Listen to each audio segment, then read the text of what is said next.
ओम साई राम। मैं अनुभूति आप सभी लोगों का हार्दिक अभिनंदन करती हूँ साई अनुभूति चैनल में। और सबसे पहले तो मैं आप लोगों को आज बाबा के समाधि दिवस की हार्दिक हार्दिक बधाई देने आई हूँ। यहाँ पर एक सवाल मेरे मन में बार बार उठता है कि बाबा की समाधि दिवस की मैं खुशी मनाऊँ या मुझे बुरा लगना चाहिए। मेरा मन बहुत अजीब सा आज इस संशय में है कि मैं खुश हूँ इसलिए कि बाबा आज हमें सशरीर जो था उसे छोड़कर समाधिस्थ हो गए थे, या इसलिए मैं खुशी मनाऊं कि आज ये वो दिन है जिसके बाद से बाबा ने अपने 11 वचनों की लाज रखना हम सभी भक्तों के लिए शुरू करी थी कि समाधि के बाद भी बाबा दौड़े चले आते हैं हमारे पास हम जैसे भक्तों की रक्षा करने हेतु। आज का दिवस एक साईं भक्त के लिए बहुत मान्यता रखता है। हर साईं भक्त के मन में कहीं ये विचार होता है कि हम खुश हों या हम दुखी हों। हमारे मन में ये विचार आता है कि बाबा आज के दिन आप हमें छोड़कर चले गए थे, फिर एक पल को वही सोचते हैं कि अगर बाबा उस दिन आपने समाधि ना ली होती तो आज इतने सालों बाद भी आप हर पल हर क्षण हमें महसूस ना होते। चलिए कुछ भी बात करने से पहले बाबा के नाम का जयकारा लगाते हैं। अनंत कोटि ब्रह्मांड नायक राजाधिराज योगी राज परम ब्रह्म श्री सच्चिदानंद सद्गुरु साईनाथ महाराज की जय। ओम साई राम। साथियों, पता नहीं क्यों इस वक्त बात करते करते मेरा मन बहुत भाव विभोर सा हो रहा है, और बैठी मैं दूसरी वीडियो शूट करने के लिए थी, लेकिन अचानक से मेरा मन हुआ कि नहीं, आज बाबा का समाधि दिवस है तो क्यों ना बाबा के बारे में कुछ बात की जाए। बाबा के बारे में कुछ एहसास जो मेरे अपने मन के हैं आप तक पहुंचाए जाए। बाबा के बारे में मैं क्या सोचती हूँ। मैं अपने साईं को अपनी जान मानती हूँ। मेरे लिए बस ये कहना काफ़ी होगा कि मैं चाहती हूँ मेरी हर सांस आने से पहले मेरी जुबान पे मेरे बाबा का नाम आए। आज के दिन लक्ष्मी शिंदे जी के लिए कितना भाग्यशाली दिन था ना कि बाबा ने उन्हें नव विद्या भक्ति के प्रति 9 सिक्के दान में दिए थे, जो ये बताता है कि लक्ष्मी शिंदे जी अपनी भक्ति की उस परम पे थीं कि जब साक्षात परम ब्रह्म ब्रह्मांड नायक हमारे साईनाथ ने उन्हें 9 सिक्के दिए थे, जो 9 सिक्के आज भी उनके घर को धन धान्य से भर रहे हैं। पीढ़ी दर पीढ़ी उनकी संतानें अपने आप को कितना सौभाग्यशाली मानती हैं कि कभी हमारी पीढ़ी में से हमारे घर का एक सदस्य बाबा के इतना नज़दीक था कि उसने बाबा के साथ खेला भी है, बाबा के साथ भजन भी किए हैं, बाबा के साथ कीर्तन भी किए हैं। कितने प्यारे वो पल होंगे ना, और कितना दुखद वो एहसास होगा जिस पल हमारे साईं ने अपनी आखिरी सांसें ली होंगी। बाबा के आखिरी शब्द थे राम। बाबा अपनी समाधि लेने से कुछ दिन पहले ही, लगभग 5 दिन पहले कहते हैं कि बाबा की जो ईंट थी ना, वो अब दिल द्वारा सफाई करते करते टूट गई थी। और जिस दिन वो ईंट टूटी थी उस दिन ही बाबा को पता चल गया था अब मेरा इस धरती से इस शरीर को छोड़ने का टाइम आ चुका है। बाबा के शब्द थे, ये ईंट नहीं टूटी है, ये तो मेरी किस्मत ही फूट गई। अब यहाँ पे लोगों के मन में बहुत विचार आते हैं कि बाबा जो कि ब्रह्मांड के नायक थे, उनका अपनी एक ईंट से इतना लगाव क्यों था। बाबा का अपनी ईंट से लगाव इसलिए था क्योंकि बाबा कहते थे उनको जो ये ईंट है ना, उनके गुरु उपासनी महाराज ने दी थी। और ये कहें कि इतने दिन की जो उनकी तपस्या थी वो सब कुछ उन्होंने समेट के उस ईंट में दी थी। और ये ईंट अब लोगों के मन में ये विचार भी आएगा कि ईंट जैसी सारी चीज़ बाबा को दी थी उनके गुरु ने। बिल्कुल, ईंट जहाँ हमें कठोरता सिखाती है, वही ईंट न जाने कितने महल दो महलों में जब लग जाती है तो कितनी बड़ी बड़ी इमारतें खड़ी हो जाती हैं। बस इसका तात्पर्य इतना ही मैं समझती हूँ कि कठोरता से अपने मन को ईश्वर के तरफ लेके चलो। ये जो संसार है इसकी बहुत प्रलोभन भरी चीज़ें हैं। हमारा मन कभी इधर विचलित होता है, हमारा मन कभी उधर विचलित होता है। कभी हम इस चीज़ की कामना करते हैं, कभी हम उस चीज़ की कामना करते हैं। लेकिन इस सच को भी हम जानते हैं कि in the end of life हम सब लोगों की मंजिल एक ही है। हम सब ने उसी ईश्वर में विलीन होना है। कठोरता के साथ हमें अपने दिन के 24 घंटों में से एटलीस्ट 5 मिनट अपने ईश्वर की भक्ति में बिताने चाहिए। 5 मिनट सच्चे दिल से अपने उस परमात्मा को पुकारना चाहिए जिसने हमें इस धरती पे कुछ खेल खेलने के लिए भेजा है।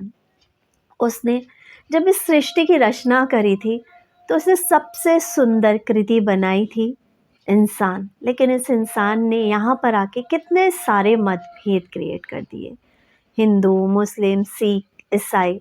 जबकि ईश्वर ने बनाई थी ये कृति खूबसूरती फैलाने के लिए। ईश्वर ने इस धरती को इतने रंगों से सजोया था, भांति भांति के फूल बनाए, पशु पक्षी, नदी, जल, तालाब, झरने, झील सब कुछ दिया उसने कि मेरी जो ये कृति है जब इस संसार में जाएगी तो वो एंजॉय करेगी। लेकिन हम फंस गए फालतू के झंझटों में, हम फंस गए मोह माया में।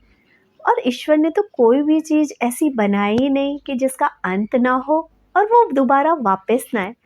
ईश्वर ने फूल बनाए, एक पौधे में फूल खिलते हैं, बहुत सुंदर फूल होता है और वो कुछ दिन रहता है। कुछ फूल एक दिन रहते हैं, कुछ 2 दिन, कुछ 4-5 दिन रहते हैं, उसके बाद झड़ जाते हैं।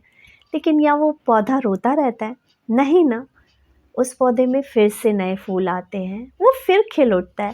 लेकिन हम इंसान क्या है, हम एक दुख लेके बैठ जाते हैं, हाय हम दुखी, हाय हम दुखी, हाय हम दुखी। लेकिन ईश्वर हमें सिखाता है कि सुख और दुख जो है ना वो आता रहता है और जाता रहता है, पार्ट ऑफ लाइफ है। इस सुख दुख के बीच की कड़ी में ही हमें हमेशा निरंतर निरंतर नाम जाप करते रहना चाहिए। अपने ईश्वर को सुख में भी याद करना चाहिए और दुख में भी याद करना चाहिए। हमारे साईंनाथ 5 घरों में हर दिन भिक्षा लिए रहते थे। हमारे साईंनाथ हमें बताते कि ज़्यादा मोह माया के लालच में नहीं फंसना चाहिए कि आज हमारे पास ये गाड़ी है, अब उससे बड़ी आनी चाहिए, अब उससे बड़ी आनी चाहिए। जीवन में चीज़ों को साधनों की तरह यूज़ करो कि हमारे जीवन को थोड़ा कंफर्टेबल बनाते हैं। लेकिन उस कंफर्टेबल को और कंफर्टेबल बनाने के लिए सिर्फ भागते रहना ज़िंदगी का नाम नहीं है। ज़िंदगी का नाम है थम के थोड़ा सा खुद के बारे में सोचने के लिए कि आखिर हम यहाँ आए क्यों हैं, हमारा आखिर ध्येय क्या है। क्या हम सिर्फ यहाँ पे रोज़ खाना खाने, घूमने फिरने, सोने के लिए आए हैं? नहीं ना। इस ईश्वर ने हमें किसी ना किसी तो अच्छे काम के लिए भेजा ही होगा ना। उन अच्छे कामों में बहुत सारी लिस्ट हैं जो भगवान ने हमें दे रखे हैं, जो हम कर सकते हैं। भजन है, कीर्तन है, लोगों की मदद है, सहायता है, हम कर सकते हैं। कोई भूखा है उसे हम भोजन दे सकते हैं, किसी को मेडिकल एड की ज़रूरत है हम उसे वहाँ तक पहुँचा सकते हैं, किसी को हम अच्छी सलाह दे सकते हैं, किसी के बेकार के बीच के झगड़ों को हम रुकवा सकते हैं। हम ये भी अच्छे काम कर सकते हैं। लेकिन हम कहाँ इंडल्ज हो जाते हैं, हम लड़ाइयों को और भड़काने में इंडल्ज हो जाते हैं। हम ईश्वर में ही मतभेद करने के लिए शुरू हो जाते हैं। हम ये सोचते हैं कि बस जो हम बोल रहे हैं वो सही है, जो सामने वाला बोल रहा है वो गलत है।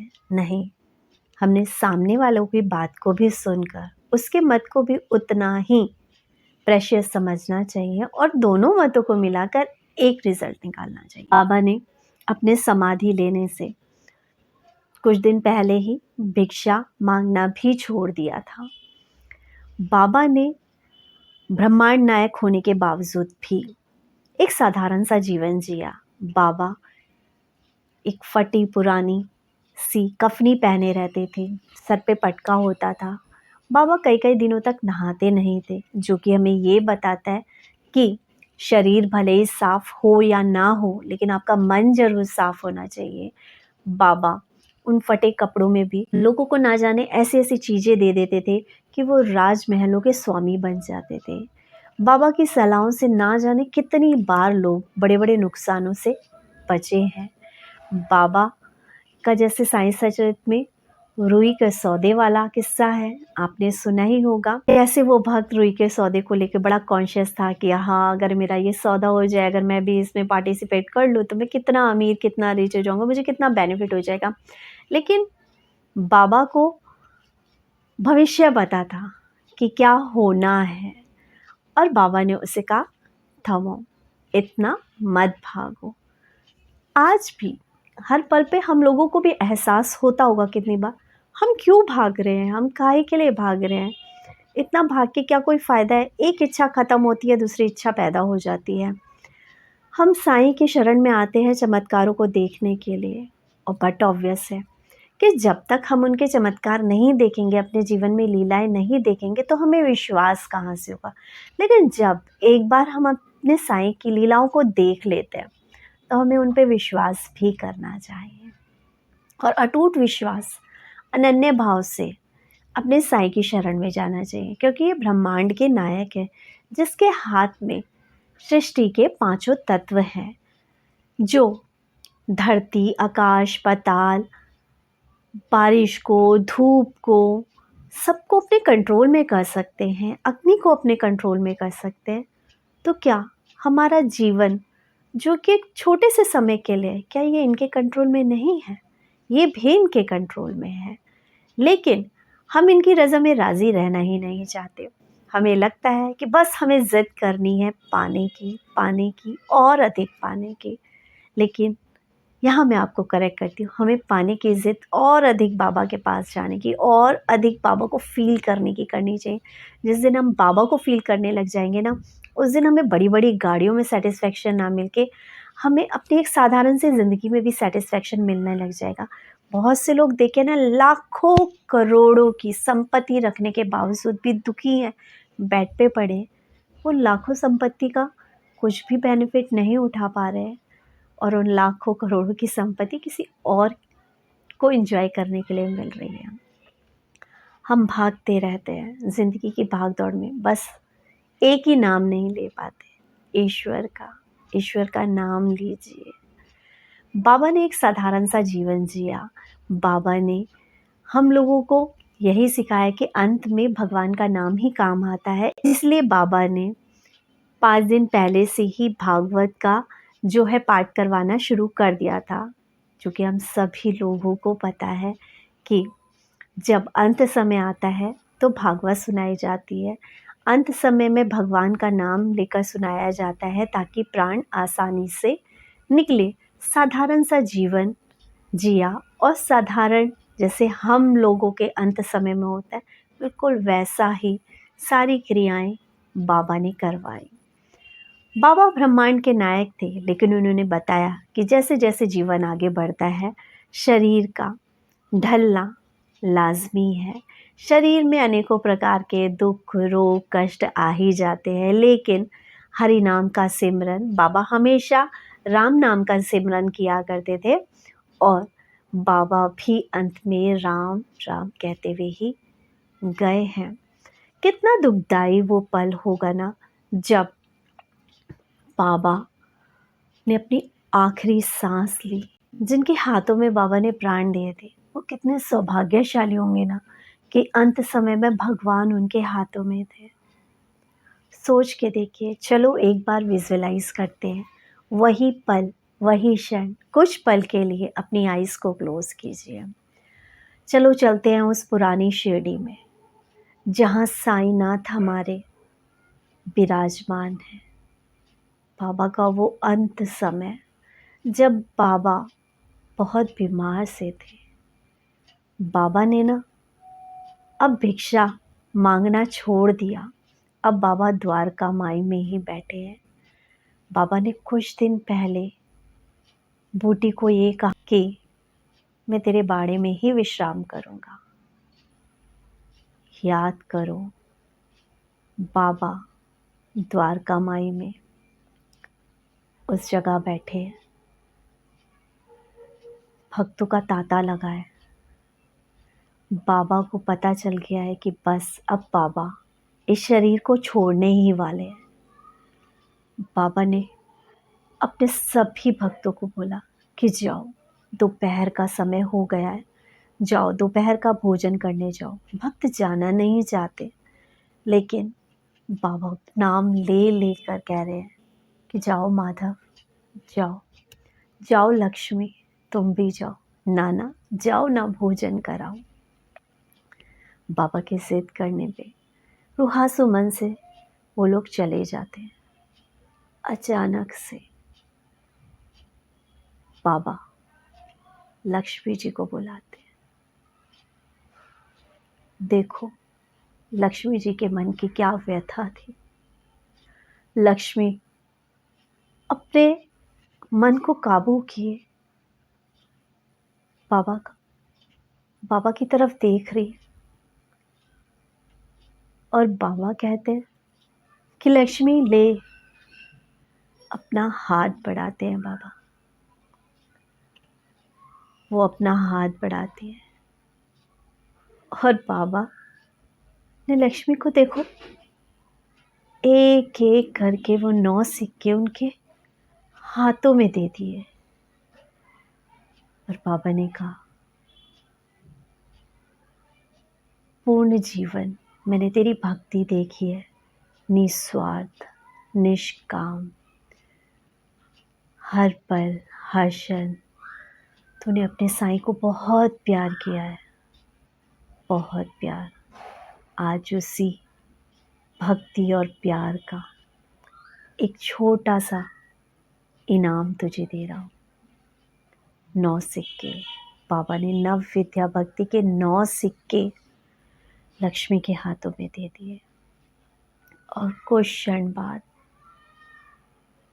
बाबा ने प्राण छोड़ दिए। तेज से आवाज लगाई, बाबा देखो ना बाबा को क्या हो गया। जब बाबा को देखा तो बाबा ने आखिरी सांस ली और राम बोला।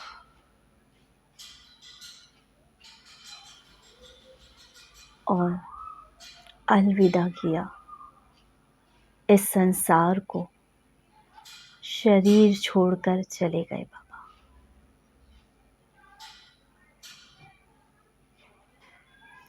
भक्त दौड़े भागे आए,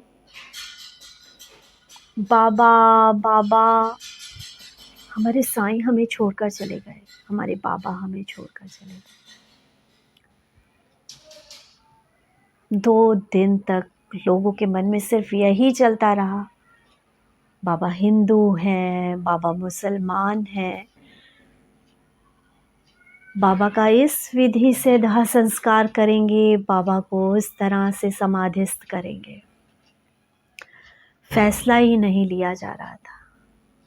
तब बाबा स्वप्न में आकर अपने भक्त की कहते हैं, नाना तो नहीं मानेगा, चलो उठो और जाओ, वैसे ही पूजा करो जैसे करते थे। मैं कहीं गया नहीं हूँ, इन्होंने मुझे मरा हुआ मान लिया है। और बाबा का फिर से घंटानाद होता है। मस्जिद में फिर से आरती की आवाज़ गूंज उठती है। दोनों मतों के लोग मिलकर फैसला लेते हैं कि जहाँ मुरलीधर की मूर्ति रखी जानी थी, अब वहाँ बाबा की समाधि बनेगी। वापस आओ, आज के अपने बाबा के स्वरूप को जो समाधि मंदिर में रखा है, एक तरफ देखो मुरलीधर खड़ा है आपकी आंखों के सामने, और एक तरफ साईं खड़ा है। क्या फर्क नजर आ रहा है? दोनों ही तो प्रेम की मधुर संगीत लोगों में फैलाते थे। कृष्ण मधुर की मधुर मधुर बांसुरी बजाकर दूर दूर से अपने भक्तों को पास बुला लेते हैं। ऐसे ही साईनाथ दूर बैठे अपने भक्त को इस तरह से खींच के ले आते हैं जैसे चिड़िया के पैर में बंधी डोर। सात समंदर पार से भी बाबा का भक्त उसके पास दौड़ा चला आता है। आज का दिन बहुत महत्वपूर्ण है हम सभी के लिए। आओ चलो आज उस पहले दिन की आरती में शामिल होते हैं। फील करो कि जब बाबा ने स्वप्न में आके कहा था कि चलो मेरी आरती करो चल के, इन्होंने मुझे मरा हुआ समझ लिया है। दीपक जला लो अपने मन में, धूप बत्ती जला लो, खुशबू फैला लो अपने मन में साईं के प्रेम की। दीपक जला लो अपने साईं के प्यार का अपने मन में, और चलो आरती करते हैं। शिरडी माझे पंढरपूर, साईं बाबा रामवर, बाबा रामवर, साईं बाबा रामवर। शुद्ध भक्ति चंद्र भागा, भाव पुंडली का जागा, पुंडली का जागा, भाव पुंडली का जागा। यहो यहो अवधे जन, करे बाबा सी वंदना, साईं सी वंदना, करे बाबा सी वंदना। गणू महाडे बाबा साईं, धावा पाव माझे आई, पाव माझे आई, बाबा पाव माझे आई। धलिल्लो टांगण वंदीन चरणम, डोव्याली पाहिण रूप तुझे। प्रेमे आलिंगन आनंद पूजिने, भावे ओवाळणी म्हणे नमा। त्वमेव माता च पिता त्वमेव, त्वमेव बंधु सखा त्वमेव, त्वमेव विद्या च धनं त्वमेव, त्वमेव सर्वं मम देव देव। कायेन वाचा मनसेन्द्रिया, बुद्ध्यात्मना वा प्रकृति स्वभाव। करोमि यद् सकलं परस्मै नारायणाति समर्पयामि। अच्युतं केशवं राम नारायण, कृष्ण दामोदरं वासुदेवं हरिं। श्रीधरं माधवं गोपिका वल्लभं, जानकी नायक रामचंद्रं भजे। हरे राम राम राम हरे हरे, हरे कृष्णा कृष्णा कृष्णा हरे हरे। हरे साईं साईं साईं हरे हरे, हरे कृष्णा कृष्णा कृष्णा हरे हरे। हरे दत्त दत्त दत्त हरे हरे, हरे कृष्णा कृष्णा कृष्णा हरे हरे। अनंत कोटि ब्रह्मांड नायक, राजाधिराज योगी राज, परम ब्रह्म श्री सच्चिदानंद सद्गुरु साईनाथ महाराज की जय। ओम साई राम।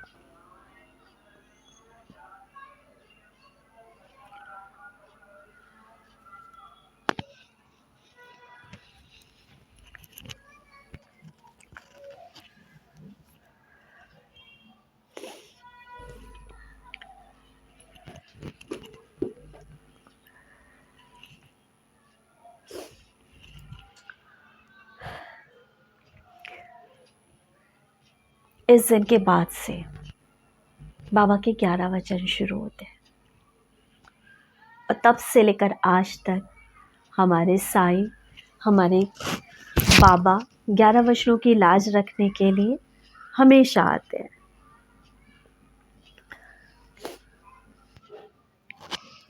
सौभाग्यशाली हैं वो लोग जो इस वक्त शिरडी में हैं, बाबा की समाधि के नज़दीक है। लेकिन हम भी अपने साईं के नज़दीक हैं। चलिए मिलके बाबा के 11 वचन करें और बाबा को याद करें। जो शिरडी में आएगा आपद दूर भगाएगा, चढ़े समाधि की सीढ़ी पर, चढ़े समाधि की सीढ़ी पर, पैर तले दुख की पीढ़ी पर, त्याग शरीर चला जाऊंगा, भक्त हेतु दौड़ाऊंगा,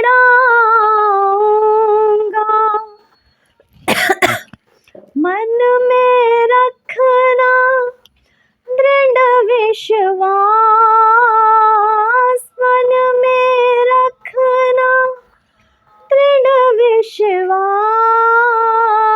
करे समाधि पूरी आस, मुझे सदा जीवित ही जानो, अनुभव करो सत्य पहचानो, मेरी शरण खाली जाए, मेरी शरण खाली जाए, हो तो कोई मुझे बताए, असहायता लो भरपूर, जो मांगा वह नहीं है दूर, मुझ में लीन वचन मन काया,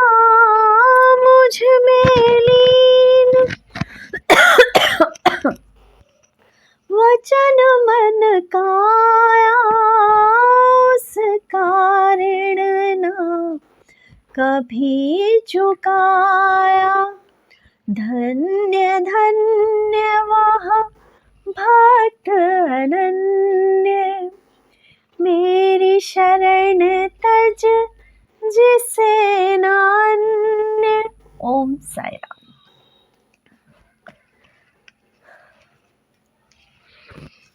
इसी के साथ हो सके तो बाबा के मंदिर जाइए, हो सके तो बाबा के लिए कुछ स्पेशल मिठाई बनाइए, सके तो बाबा के लिए कुछ स्पेशल मिठाई बनाएं। इसी के साथ एक बार फिर से आप सभी लोगों को समाधि दिवस की हार्दिक बधाई और ओम साई राम, जय साई राम।